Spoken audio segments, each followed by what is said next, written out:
La Escuela de Energía de la Fundación Naturgy presenta en este vídeo medidas de ahorro energético que todos podemos llevar a cabo en nuestros hogares.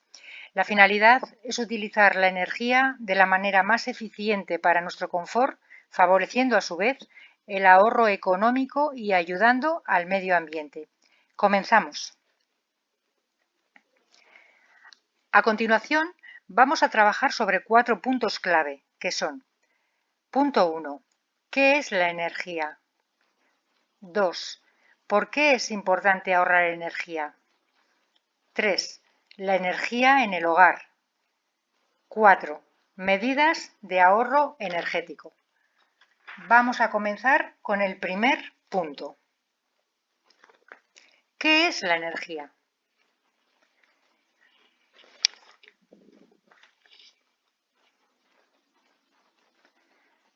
La energía es un elemento esencial para la vida. Lo utilizamos en todos los momentos de nuestra vida, tanto dentro como fuera del hogar.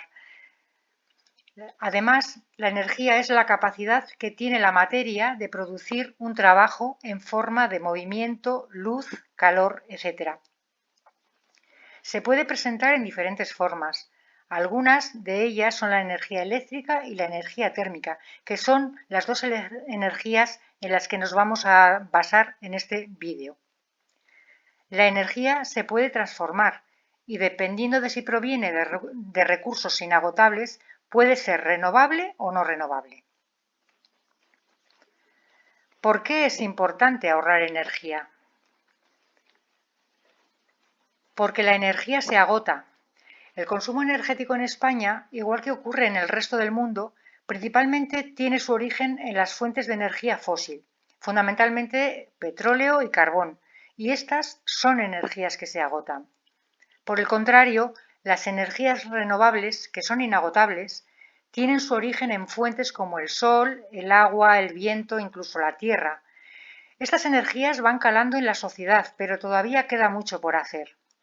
En este sentido, se está tomando impulso para poder cumplir la Agenda 2030 para el Desarrollo Sostenible.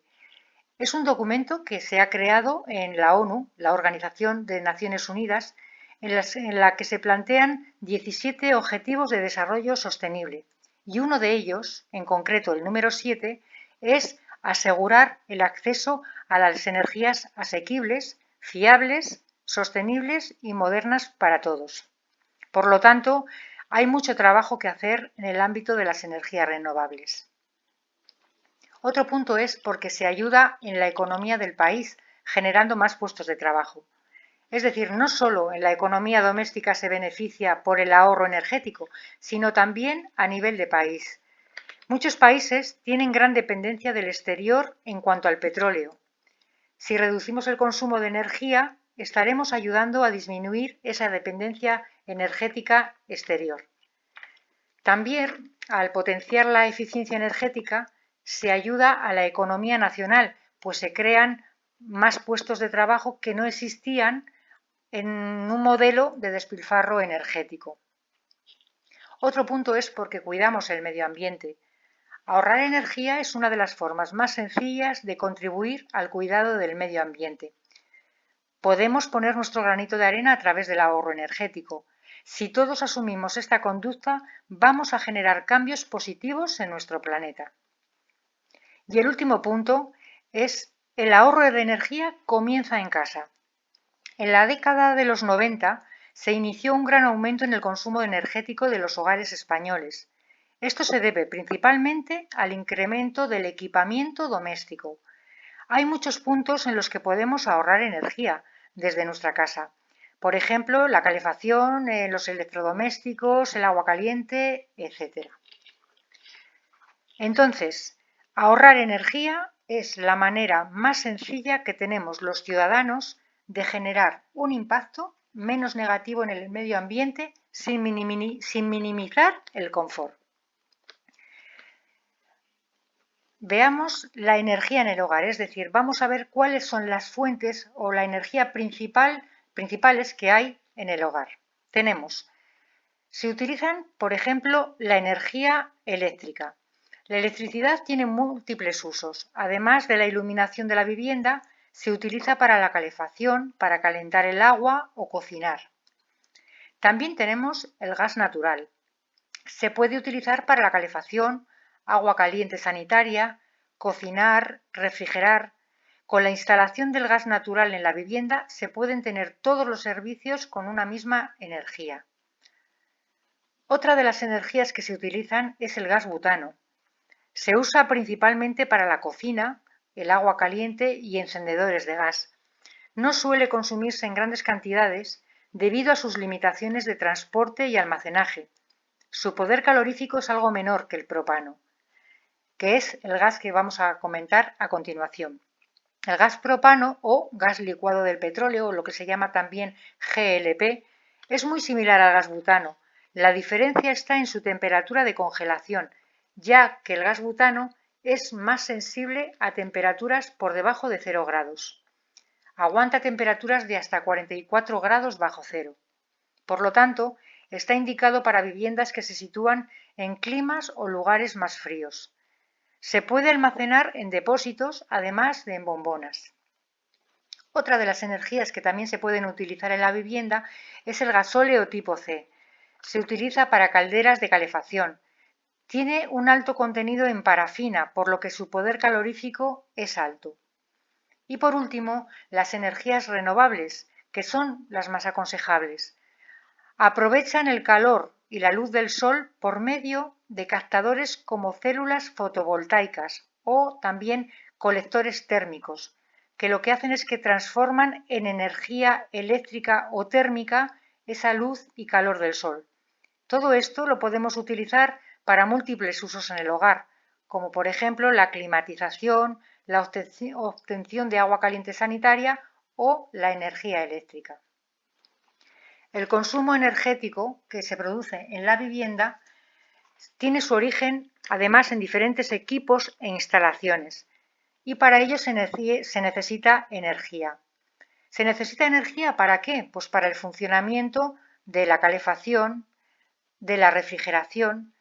Ambos pertenecen a lo que se llama la climatización de la vivienda. Por lo tanto, necesitamos energía. ¿Por qué? Porque en invierno es necesario calentar la vivienda y en verano es necesario enfriarla. Para conseguir una buena climatización en nuestro hogar, debemos crear las condiciones de temperatura, humedad y limpieza del aire adecuadas en cada espacio de nuestra vivienda. También necesitamos energía para los electrodomésticos. Los electrodomésticos nos permiten hacer y agilizar muchas de las tareas domésticas de la rutina diaria. Entre ellos podemos destacar la cocina, ya que su utilización es primordial para la elaboración de las comidas, importante también en el consumo energético. El agua caliente sanitaria es indispensable para la ducha, por lo tanto, también un importante consumo en el hogar. Tenemos instalaciones exclusivas para agua caliente sanitaria o también mixtas en las cuales están la calefacción y el agua caliente sanitaria. Y por último, la iluminación. La iluminación es el conjunto de puntos de luz que iluminan un lugar. Durante el día se aconseja la luz solar y por la noche debemos iluminar cada estancia de la casa en función del uso que se vaya a hacer, por ejemplo, lectura, estudio, etc. Según los estudios del Instituto para la Diversificación y Ahorro de la Energía, que se llama IDAE, vemos lo siguiente. Se han hecho una serie de estudios en los cuales han medido el consumo energético en España en términos medios y se ha visto que el consumo que se destina a la calefacción es el 47%. El que se destina a los electrodomésticos es el 21,80% de la energía.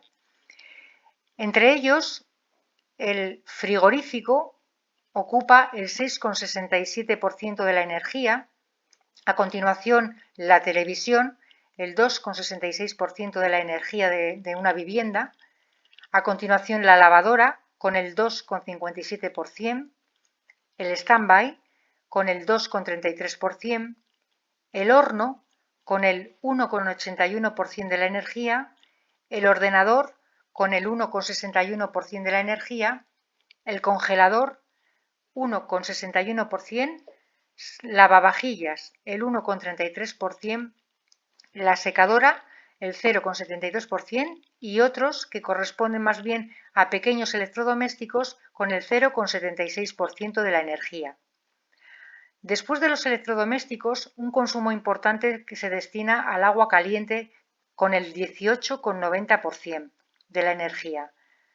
A continuación, la cocina, de cocinar, el 7,40% de la energía y por último, la iluminación con el 4,10% de la energía. El IDAE nos está explicando que casi el 50% de la energía que tenemos en el hogar la destinamos a la climatización de la vivienda, a continuación al uso de los electrodomésticos, el agua caliente, la cocina de cocinar y la iluminación. Por lo tanto, vamos a ver ahora qué medidas de ahorro energético podemos poner en marcha en cada uno de estos sistemas energéticos para conseguir un ahorro y una eficiencia energética tanto para nuestros hogares como para la calidad del medio ambiente. Y vamos a ir uno por uno. Comenzamos con la climatización. Dentro de la climatización tenemos unos consejos prácticos que vamos a añadir para todos y lo que es en el invierno la calefacción. Vamos a ver algunos consejos prácticos a llevar a cabo con la calefacción. En primer lugar, al inicio del invierno es recomendable revisar que el sistema de calefacción funcione bien. Así debemos purgar los radiadores e instalar un termostato para ajustar el consumo a nuestras necesidades. Otro consejo es que la temperatura adecuada en estancias en las que estamos mayor tiempo es entre 20 y 22 grados en invierno. En el dormitorio unos 17 grados y si no estamos, pues con 15 grados es suficiente. Son temperaturas que aconseja la Organización Mundial de la Salud para que estemos en un confort adecuado. Apagar o bajar la calefacción durante la noche y no encenderla hasta haber ventilado la vivienda. No tapar radiadores con ropa o muebles porque no dejamos salir el aire caliente y dificulta la eficiencia energética, incluso no facilita que el aparato funcione correctamente. Bajar o cerrar la válvula en habitaciones vacías.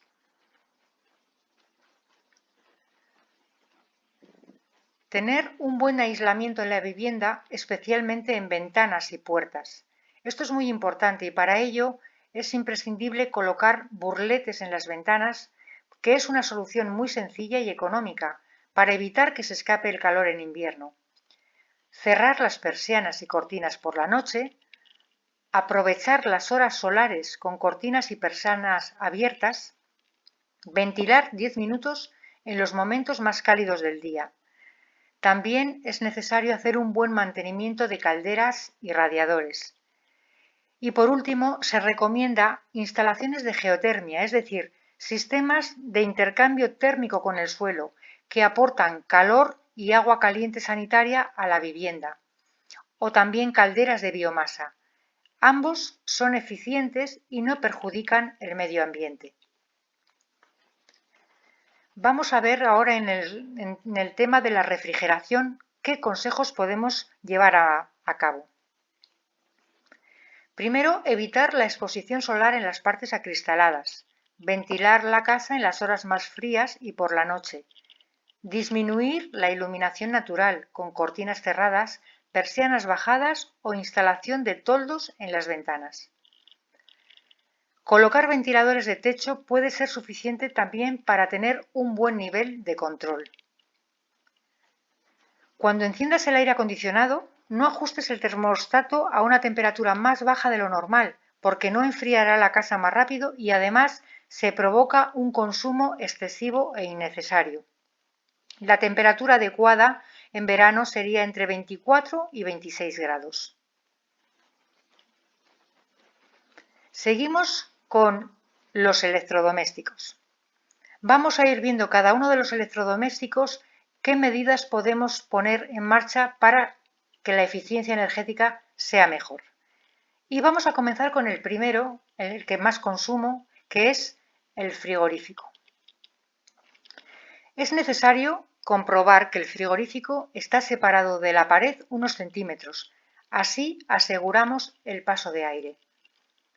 Importante limpiar la parte trasera del frigorífico cada 6 meses o un año para favorecer su mantenimiento. Colocar el frigorífico alejado de fuentes de calor, radiaciones solares, horno, etc. Comprobar que las gomas de la puerta del frigorífico hacen un buen cierre. Descongelar los alimentos pasándolos del congelador a la nevera. Igualmente, esperar a que los alimentos se enfríen antes de introducirlos en la nevera. No meter nunca alimentos calientes en la nevera.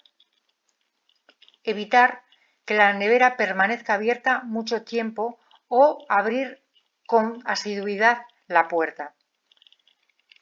Cuando se produce hielo, descongelar en cuanto haya una capa de 3 milímetros de grosor.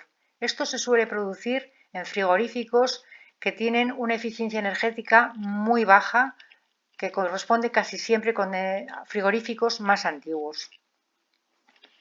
No comprar un equipo más grande del que se necesita. Y sobre todo, comprar frigoríficos con etiqueta energética A+, A++ o A+++, que son los que corresponden a la eficiencia mejor energética. Otro de los electrodomésticos principales y que está además en segundo lugar después del frigorífico como equipo de mayor consumo es la televisión. La pantalla que menos energía consume es la de LED. A continuación la de LCD, que es el cristal líquido, y por último la de plasma. No dejes el televisor en modo espera, stand-by. Conecta todos los equipos, por ejemplo, televisores, DVD, TDT, etc., asociados a una regleta o base de conexión múltiple. Será más sencillo apagarlo y además podrás conseguir ahorros superiores a 40 euros anuales. La lavadora también es uno de los electrodomésticos importantes y es el tercer equipo de mayor consumo en el hogar por su uso. Entre el 80 y el 85% del consumo energético que produce proviene del calentamiento del agua durante el lavado. Por lo tanto, es muy aconsejable utilizar programas eco o de baja temperatura. Reduce la energía utilizada para el calentamiento. Es importante poner la lavadora a plena capacidad de carga. En caso de no ser así, utilizar programas de media carga. Y igualmente comprar lavadoras con etiqueta energética A+, A++ o A+++.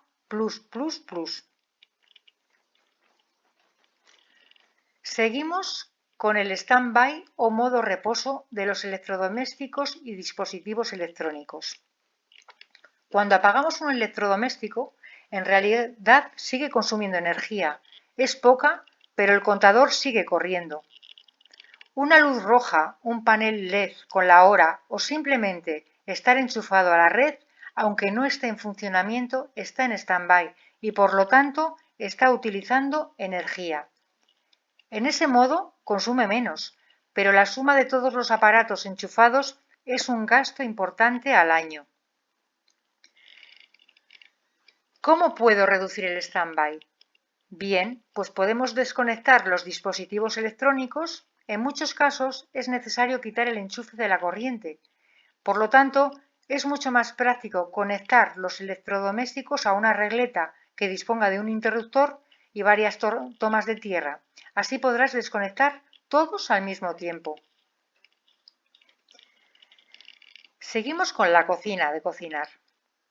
Según la energía que se utilice, las cocinas para la cocción pueden ser cocina de gas, que son las más eficientes que las eléctricas, o cocina eléctrica, que son más comunes. Dentro de estas últimas tenemos las convencionales, la de vitrocerámica o las de inducción. Las de inducción, su tecnología es mucho más rápida y eficiente que en el resto. Las placas de inducción además consumen un 20% menos de energía que las vitrocerámicas. Cuando pongamos la cazuela, la base del recipiente debe ser superior a la zona de cocción, aprovechando así el calor al máximo. Es aconsejable utilizar recipientes con tapa. Ayudan a ahorrar hasta un 25% de la energía. También aprovechar el calor residual en la vitrocerámica y horno, apagando 5 o 10 minutos antes de terminar la cocción. Podemos también graduar los discos vitrocerámicos y quemadores en posición mínima o media. Utilizar la cocción en torre y recomendable la olla a presión. Y se aconseja también el microondas en sustitución de cocina u horno eléctrico. Con el horno, que es el siguiente electrodoméstico del que vamos a comentar, es un gran consumidor de energía. ¿Por qué? Porque necesita alcanzar una alta temperatura en un periodo muy corto de tiempo. Su consumo en el hogar no es de los mayores porque se utiliza con menos frecuencia. Tenemos los hornos a gas, que son menos frecuentes en los hogares, y el horno eléctrico, que son más frecuentes. No es necesario precalentar el horno para cocciones superiores a una hora. No abrir el horno innecesariamente. Cada vez que se hace, se pierde un mínimo del 20% de la energía acumulada. El ordenador es otro de los dispositivos electrónicos y eléctricos que utilizamos en la vivienda. La pantalla del ordenador es el elemento que más energía consume, siendo recomendable el uso de pantallas planas para un mayor ahorro energético. También hay prestaciones como el sensor de personas que si detectan que no hay una persona delante, bajan el brillo de la pantalla automáticamente. Otro de los electrodomésticos que se utilizan también en nuestras viviendas es el congelador. Podemos adquirir un congelador incorporado al frigorífico o uno individual, ya sea vertical u horizontal de tipo arcón. Para conseguir un buen funcionamiento y eficiencia energética, es importante alejar el congelador de focos de calor intenso, como calefacciones, hornos y sol directo. Y sobre todo, limpiar con frecuencia para evitar la formación de bacterias. El lavavajillas es otro de los electrodomésticos que utilizamos en el hogar. En muchas ocasiones, el uso de este electrodoméstico es más económico tanto en agua como en energía que el lavado tradicional a mano. El 90% de su consumo energético se produce durante el calentamiento del agua. Utilizar programa seco para reducir la temperatura del agua es muy aconsejable. También limpiar el filtro y revisar los niveles de abrillantador y sal. No es necesario aclarar la vajilla antes de meterla en el lavaplatos, solo retirar los restos sólidos. La secadora es uno de los electrodomésticos que más energía consume, por eso es recomendable usarlo solo en situaciones puntuales. Para ahorrar energía es recomendable centrifugar la ropa antes de meterla en la secadora. Y por último, los pequeños electrodomésticos como el microondas, la tostadora, la batidora, la freidora, el secador de pelo o la plancha son algunos de los pequeños electrodomésticos que utilizamos habitualmente en el hogar y que realizan, por ejemplo, los pequeños electrodomésticos que realizan acciones mecánicas como batir o trocear, tienen potencias bajas y consumen menos energía. Sin embargo, los que producen calor, como la plancha o la tostadora, tienen potencias mayores y dan lugar a consumos importantes. Aquí finalizamos lo que corresponde a los electrodomésticos y vamos a pasar a continuación al consumo de agua caliente sanitaria y las medidas de ahorro que podemos hacer.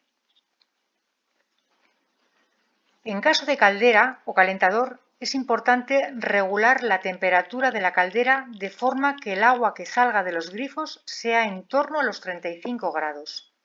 En caso de disponer un termoacumulador de resistencia eléctrica, que son los termos eléctricos, además de regular la temperatura, los termos deben estar bien aislados y conectarse solo cuando se necesite mediante un reloj programador. Y por último, vamos a hablar también de algo muy importante en la vivienda, que es la iluminación. La luz es una de las necesidades más importantes de un hogar. Supone una quinta parte de nuestro consumo eléctrico. La luz blanca es la más adecuada para el ojo humano, pero otros colores de luz generan otros ambientes más cálidos. Debemos de sustituir las bombillas que tengamos más ineficientes por las de bajo consumo o LED. Es aconsejable iluminar con intensidad las zonas necesarias y en el resto iluminar con puntos de luz ambiente. Se recomienda reducir la potencia de las bombillas. Es importante también analizar las necesidades de luz que tiene cada parte de la vivienda, considerando las actividades que se pueden realizar, lectura o estudio, que además requieren de luz blanca. Considera también la idoneidad de dispositivos auxiliares para el control de la iluminación, por ejemplo, detectores de presencia, temporizadores, etc. Y por último, hay que tener cuidado de no dejar las luces encendidas, sobre todo en habitaciones donde no haya nadie. Así que estos consejos son muy importantes para que haya una mayor eficiencia energética.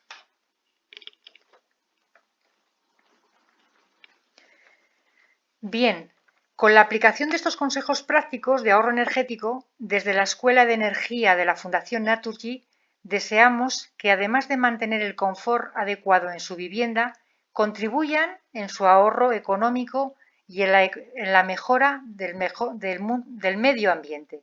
Muchas gracias.